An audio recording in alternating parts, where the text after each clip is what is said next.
প্রাইমারিতেও একই জিনিস হয়েছে, সেখানে ওএমআর, অরিজিনাল ওএমআর, সেটা ডিস্ট্রয়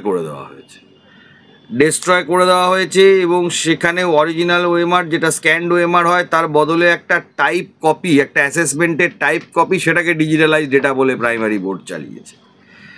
তো প্রাইমারিতে এরকম অনেক কিছু আছে। আর ওই বাংলার ভাইপো বাংলার বাইরে একটা পরীক্ষা দিতে বলবেন, যদি পাস করতে পারে আমি দেখব।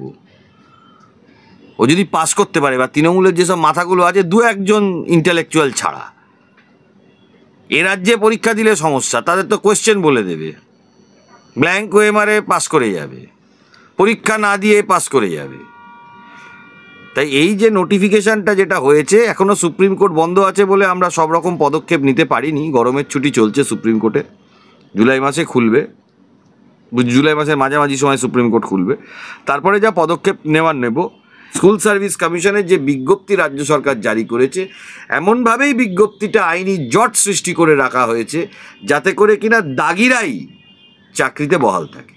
রাজ্য সরকার দাগিদেরই পরীক্ষায় বসাতে চাইছে এবং দাগিদেরই চাকরিতে বহাল রাখতে চাইছে। এটা রাজ্য সরকারের একটা পলিসি। দেখবেন যদি কোনো ক্রাইম হয়, মার্ডার হয়, রেপ হয়, যাই হোক না কেন, রাজ্য সরকার দাগিদেরই বাঁচাতে চায়। তার জন্য যা করণীয়, কোথাও এভিডেন্স ডিস্ট্রাকশন বলুন, একদম সেম প্যাটার্ন। আপনি যদি চাকরি রিক্রুটমেন্টের সাথে ধরুন আরজি করের যে মামলা, তার যদি আপনি মেলান, দেখবেন ওখানেও এভিডেন্স ডিস্ট্রাকশন। দাগি যারা তাদেরকে বাঁচানোর চেষ্টা, এগুলো রাজ্য সরকারের কাজ। আপনি ধারাবাহিকভাবে যদি যত মামলা হয়েছে বা যত ঘটনা পশ্চিমবাংলাতে ঘটেছে, সেখানে দাগি যারা তাদেরকে বাঁচানোটাই হলো রাজ্য সরকারের কাজ। এটা এখন রাজ্য সরকার, বর্তমান রাজ্য সরকার, সেটা সারা ভারতবর্ষে কোনো রাজ্য সরকার করেনি, কোনো সময় ভারতবর্ষে হয়নি, কোনো সময় পশ্চিমবাংলায় 2011 সালের আগে আমরা দেখতে পাইনি। দাগিদের বাঁচিয়ে দেওয়াটাই। ধর্ষণ কাণ্ডের সময় তিনি কি বলেছিলেন? তুচ্ছ ঘটনা। ওনার পুলিশ বসে আছে যারা যারা কিনা নিরপরাধ লোক, তাদেরকে ভুলভাল কেসে ফাঁসানোর জন্য।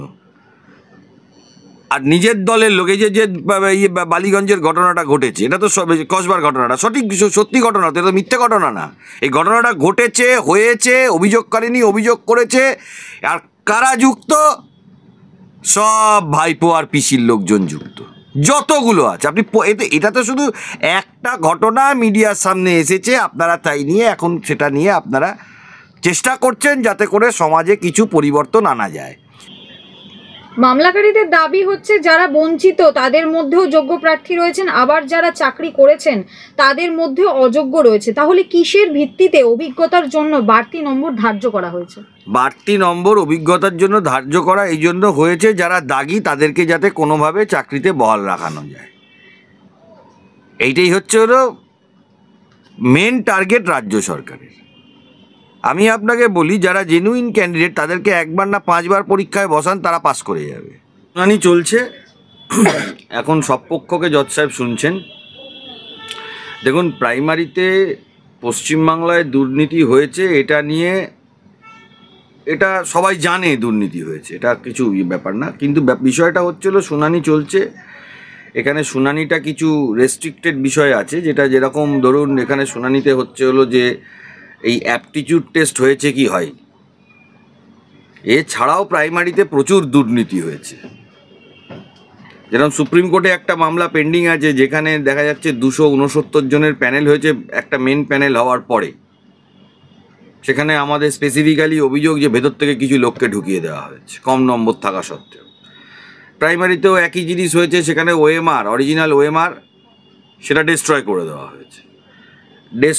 দেওয়া হয়েছে এবং সেখানে অরিজিনাল ওএমআর যেটা স্ক্যান্ড ওএমআর হয় তার বদলে একটা টাইপ কপি, একটা অ্যাসেসমেন্টের টাইপ কপি, সেটাকে ডিজিটালাইজ ডেটা বলে প্রাইমারি বোর্ড চালিয়েছে। তো প্রাইমারিতে এরকম অনেক কিছু আছে। মানে প্রাইমারিতে দুর্নীতির দিকে যখন সবটা ঢুকবে বা সবটা দেখা হবে, মানে দুর্নীতির কোনো শেষ আছে বলে আমার মনে হয় না। প্রাইমারিতে প্রচুর দুর্নীতি। তবে এখন শুনানি চলছে, যে বিষয়গুলো নিয়ে শুনানি হচ্ছে তার মধ্যে মূল বিষয় হলো অ্যাপটিটিউড টেস্ট হয়েছে কি হয়নি সেটা। আরও কিছু বিষয় আগামী দিনে উঠে আসবে। শুনানি না শেষ হওয়া পর্যন্ত তো এই মুহূর্তে বলা যাবে না যে রায় কি হবে বা যা রায় হবে কোর্টে সেটা আপনারা জানতে পারবেন এবং সবাই জানতে পারবেন। এই যে নোটিফিকেশান যেটা আছে, এই যে লক্ষ লক্ষ ছাত্রছাত্রী যারা পরীক্ষায় বসছেন তাদের উদ্দেশ্য আমি একটা কথা বলবো, এই নোটিফিকেশানে ইচ্ছাকৃতভাবে আইনি জট তৈরি করে রাখা হয়েছে, এমন আইনি জট যেটা ভবিষ্যতে আরও ভয়ঙ্কর দিকে চলে যাবে। এটা ইচ্ছাকৃতভাবে রাজ্য সরকার তৈরি করে রেখেছে। একটা চাঞ্চল্যকর তথ্য পাওয়া গেছে, সেটা হচ্ছে অতিরিক্ত শূন্য পদে নিয়োগের জন্য টাকার লেনদেন হয়েছিল। শারীরশিক্ষা কর্মশিক্ষায় নিয়োগ মামলায় কোর্টে ফের বিস্ফোরক সিবিআই।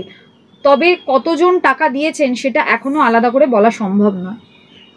পশ্চিমবাংলায় কোন নিয়োগটা টাকা ছাড়া হয়? সব নিয়োগ টাকা দিয়ে হয়। আমি তো বলছি যারা তৃণমূল করে তারাও চাকরি পাবে না যদি না টাকা দেয়। এই যে কলেজ ইউনিভার্সিটিগুলো আছে, অ্যাডমিশন প্রক্রিয়ায় প্রতিটা কলেজে জোর জুলুম করে তৃণমূল ছাত্র পরিষদের নেতারা টাকা নেয়। প্রতিটা কলেজে, প্রতিটা ইনস্টিটিউশনে, প্রতিটা চাকরিতে তৃণমূলের যারা লোকজন আছে তারা নেয় টাকা। পশ্চিমবাংলায় সুস্থভাবে কোনো জিনিস হওয়া এই রাজ্য সরকার থাকাকালীন সেটা সম্ভব না। বলছি শারীরশিক্ষা কর্মশিক্ষা যেটা নিয়ে আমরা দেখতে পেয়েছি হাইকোর্টেও একটা ঝামেলা হয়েছিল, সেইখানে দাঁড়িয়ে এখন শোনা যাচ্ছে যে টাকা দিয়ে চাকরি যে প্রসঙ্গটা, তারা তো বারংবার নিচে এসেও বিক্ষোভ করেছিল এবং বলেছিল যে তারা একেবারেই যোগ্য, তাদের চাকরি যেন না যায়। তাহলে কি এটা কোথাও শিখিয়ে পড়িয়ে পাঠানো? দেখুন, আমি সবসময়তেই একটা কথা বলি, যারা তৃণমূল নেতা নেত্রীদের বেশি ক্লোজ তাদেরকে সন্দেহের চোখে সবসময় দেখতে হবে। আমরাও যেমন সন্দেহের চোখে দেখি, ঠিক সেই রকমই সাসপিশন যেন যারা ইনভেস্টিগেটিং এজেন্সি বা তদন্তকারী সংস্থা তাদেরও এটা দেখা উচিত। সাসপিশনের মধ্যে রাখতে হবে যারা তৃণমূল নেতা নেত্রীদের কাছে ঘোরাফেরা করছে। পরীক্ষা স্কুটিনি ইন্টারভিউয়ের পর আগামী 15ই নভেম্বর প্যানেল প্রকাশ করতে হবে। এই যে প্যানেলটা প্রকাশ হবে, এখানে কি আপনার কি মনে হয় এখানে কি যোগ্য অযোগ্য সব মিলিয়ে মিশিয়েই, যেমন আমরা দেখতে পেয়েছি চাল থেকে কাকড় আলাদা করা যায়নি, এইভাবেই কি তাহলে প্যানেলটা প্রকাশ হবে? দেখুন, বিজ্ঞপ্তিটাই যখন আমাদের মতে বেআইনি, তো প্যানেলটা বেরোবে সেটাও বেআইনিই হবে। বিজ্ঞপ্তিটাই যদি আমাদের মতে বেআইনি হয় তাহলে প্যানেলটা যেটা বেরোবে সেটাও বেআইনি। এই যে গ্রুপ সি গ্রুপ ডিদের ভাতা দিয়ে দিল, ভাতা সংক্রান্ত বিষয়টাই তো বেআইনি, এটা দিতে পারে না তো রাজ্য সরকার। তো যেটা দিয়ে দিল সেটা বেআইনি, তাই জন্য প্রতিটা কাজ বেআইনি করছে। দেখুন, সমস্যা অন্য জায়গাতে। সমস্যা হলো বাংলার আগামী প্রজন্মের যে বিষয়টা, তাদের ভবিষ্যৎটা ধ্বংসের দিকে চলে যাচ্ছে। শুধু সরকারি চাকরি নয়, আপনি দেখুন না আজকে পশ্চিমবাংলায় কোনো ইন্ডাস্ট্রিয়ালাইজেশন আছে? সরকারি চাকরি ছাড়াও যে ধরনের কাজ মানুষের হাতে মানুষ করার জন্য খোঁজে বা নিজের জীবিকা অর্জনের জন্য মানুষ করে, কি আছে পশ্চিমবাংলাতে? শুধু চপমুড়ি শিল্প হয়ে যাবে না, মুখ্যমন্ত্রী তো প্ল্যান ABCD সবকিছু ভেবে রেখেছেন, সেগুলো তাহলে কোথায় গেল? সেই নেতাজি ইন্ডোর থেকে তিনি যে এতগুলো কথা চুরির প্ল্যান ভেবে রেখেছে নাকি? কি করে বেআইনিভাবে করা যায় সেটার প্ল্যান ভেবে রেখেছে। মুখ্যমন্ত্রী এলাকাতে মস্তান দালাল তৈরি করেছে। উনি তো নিজেই বলছেন যে ওনার লোকজন বোম বাঁধে। উনি তো নিজেই বলেছেন, প্রকাশ্যে বলেছেন। মুখ্যমন্ত্রী নিজেই তার দলের একজন লোককে, একজন MLA-কে তিনি বলছেন এই তুই তো বোম বাঁধিস।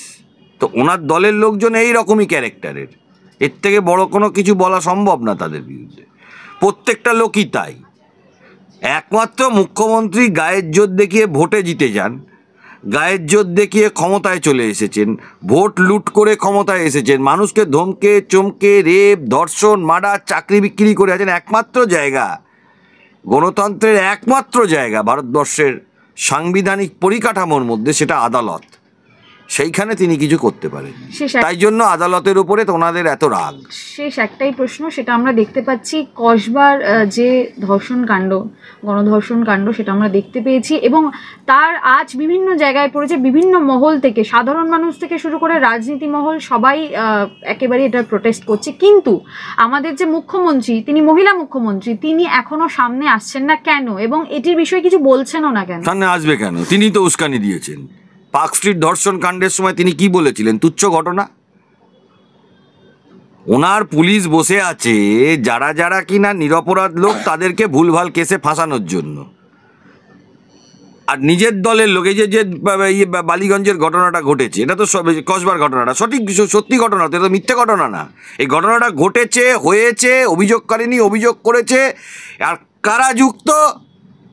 সব ভাইপো আর পিসির লোকজন যুক্ত, যতগুলো আছে। আপনি এটা তো শুধু একটা ঘটনা মিডিয়ার সামনে এসেছে, আপনারা তাই নিয়ে এখন সেটা নিয়ে আপনারা চেষ্টা করছেন যাতে করে সমাজে কিছু পরিবর্তন আনা যায়। কিন্তু এটা তো একটা ঘটনা না, এরকম ঘটনা 1 লাখের ওপর ঘটনা সারা পশ্চিমবাংলাতে হয়েছে। 2021 সালে ভোটের পরে কিছু না হলে 1000 খুন হয়েছে, 1000 ধর্ষণ হয়েছে, 1000-এর বেশি মা বোনেদের ওপর অত্যাচার হয়েছে। এটা সত্যি ঘটনা হয়েছে, এটা অস্বীকার করার কোনো জায়গা নেই। অথচ দেখবেন ওই যে কার্তিক মহারাজ, ওকে একটা কেস দিয়েছে, সেই কেসটা হচ্ছিল 12 বছর আগের একটা ঘটনার। এই কেসের এফআইআর হয় 12 বছর আগের। এইটা হচ্ছিল ক্যারেক্টার, এর বিরুদ্ধে সবাইকে গর্জে উঠে লড়াই করতে হবে। ওনার কেসটাই তো মেনটেনেবল হবে না। 12 বছর আগে একটা ঘটনা ঘটেছে, আমি আর বেশি কথা বললাম না।